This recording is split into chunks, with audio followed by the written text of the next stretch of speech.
And that's the thing. I mean, my dad, well, he was still slaughtering the garden when he was 91. I mean, he didn't dig it, he slaughtered it. It was really heavy clay, and he attacked it. He did, but my mother was dead when she was 68, and my dad was dead when he was 67. So what will I end up like? I don't know. I'm the only member of the family who's apparently had mental illness. I'm the only member of the family who's hit their head as hard as I did in that accident.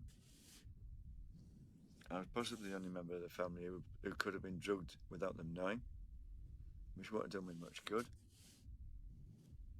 It's a mess. And I'm not blaming myself for it because I usually do, but I'm not now. I can see someone else who's been up to no good. And I wouldn't have done that to them. It'd be irresponsible with their life.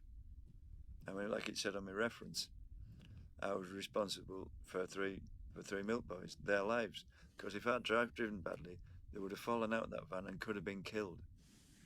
So obviously I didn't. And the lad I struggled to manage, well, I think I saw him recently. I didn't recognise him because he was taller. He was jogging, which I can't do. And what would I say?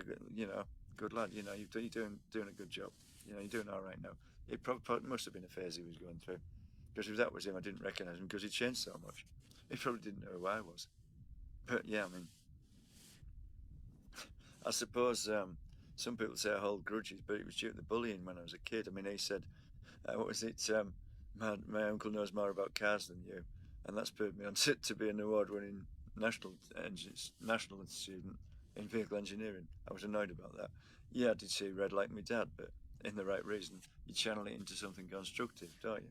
Like work. I mean, yeah, a lot of the anger from my childhood was channeled into stacking 3,000 tons of milk powder, and actually it did sort of wear it off, but it made me stronger and that. And sometimes it causes frustration and that, but what I said to a doctor was, you should keep doing that because it's what you get. You can get addicted to it. Well, if you've done that sort of work, you should keep doing it. But I do my best now because I'm old and motivation's gone, and sometimes I can't even get out of the house. But it's not really for the same reason as me nana. Some of it's just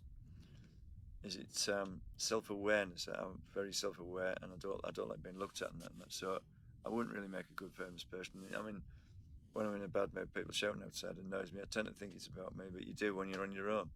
Some say, well, it could be they should be shouting about one of the neighbours. Well, you tend to probably all think they're shouting about us because they're literally designed for two people, these houses. That's the maximum you're allowed in. And I've always lived on my own. I mean, well, I'm in 3 6-month relationships since 1975, I think, altogether, because of the way I was bullied. Somebody was jealous because I'm good at art, better looking, and I always had a girlfriend, and now I don't. Well, I hope they feel better.